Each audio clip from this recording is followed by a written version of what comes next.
YouTube channel Easy Teach, and in today's video I am going to cover the topic the difference between TCP and UDP protocols.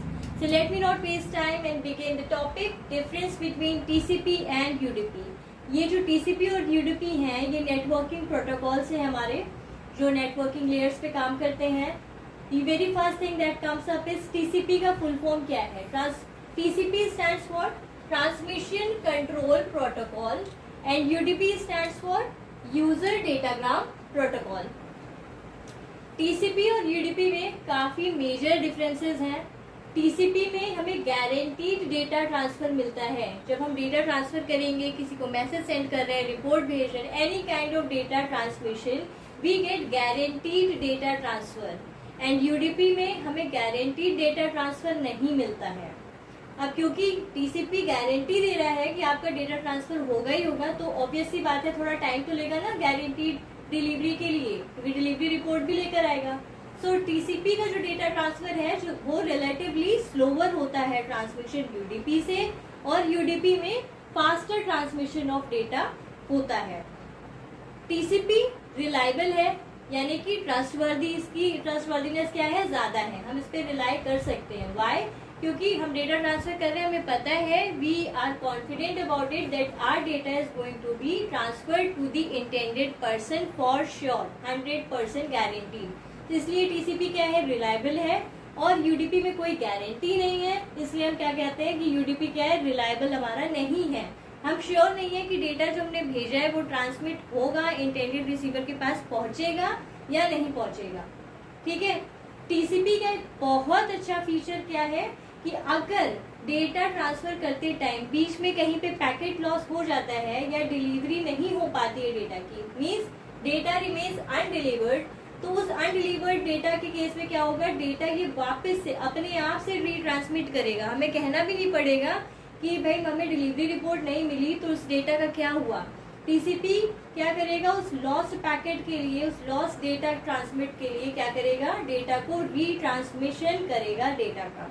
और UDP कोई भी किसी भी तरह का retransmission नहीं करता है. No retransmission of data in UDP.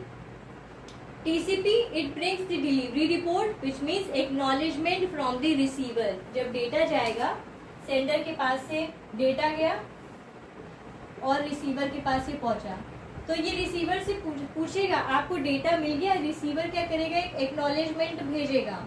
ये एक्नॉलेजमेंट जाएगा सेंडर के पास. कौन लेकर आएगा एक्नॉलेजमेंट, लेकर आएगा TCP.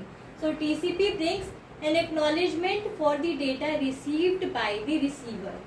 और UDP में there is no acknowledgement for the data receive. Data receive हो भी गया है अगर, तब भी हमें कोई डिलीवरी रिपोर्ट नहीं मिलने वाली है, किसी भी तरीके का कोई एक्नॉलेजमेंट हमारे पास नहीं आएगा कि डेटा पहुंच गया था सही सलामत ठीक तरीके से या नहीं पहुंचा. TCP का यूज कहाँ पे जरूरी है, it is good for the applications where guarantee delivery of data is important. कहीं कहीं पे हम कोई कॉन्फिडेंशियल डेटा, कॉन्फिडेंशियल चीजें शेयर कर रहे होते हैं, हमें डिलीवरी ऑफ डेटा यानी डिलीवरी रिपोर्ट जो है वो मिलना बहुत ही ज़्यादा ज़रूरी होता है, इम्पॉर्टेंट होता है. तो उन केसेस में, ऐसे एप्लीकेशंस में TCP ही यूज़ करें तो वो बेस्ट ऑप्शन है हमारे लिए. और ऐसे एप्लीकेशंस जो कि हमारे रियल टाइम एप्लीकेशंस हैं, वहाँ हमें ये ज़रूरी नहीं है कि हमें एक्नॉलेजमेंट और डिलीवरी रिपोर्ट ये सब मिल रही है या नहीं मिल रही है, पर हमें फास्टर ट्रांसमिशन की ज़रूरत है. डेटा हमारा जो ट्रांसमिट हो थोड़ा फास्टर रेट पे हो, और रियल टाइम एप्लीकेशंस में ये ज़्यादा सूटेबल रहता है. जैसे कि वीडियो कॉलिंग एप्लीकेशंस होती हैं, स्काइप वगैरह पे हम वीडियो कॉलिंग करते हैं, ये हमारे रियल टाइम एप्लीकेशंस हैं, वहाँ पे UDP सबसे परफेक्ट सूटेबल प्रोटोकॉल है. दी TCP protocol examples would be HTTP, FTP, SMTP and UDP protocol कौन सा हो गया, DHCP. So these were the basic differences between TCP and UDP. That is all for today's video. Ending up here. अगर आपके कोई doubts हैं, confusion है, anything you want me to add up on this topic, anything that I'm missing out, let me know. Drop down some comments. And if you understood the topic completely, please like, share, and subscribe. Thank you.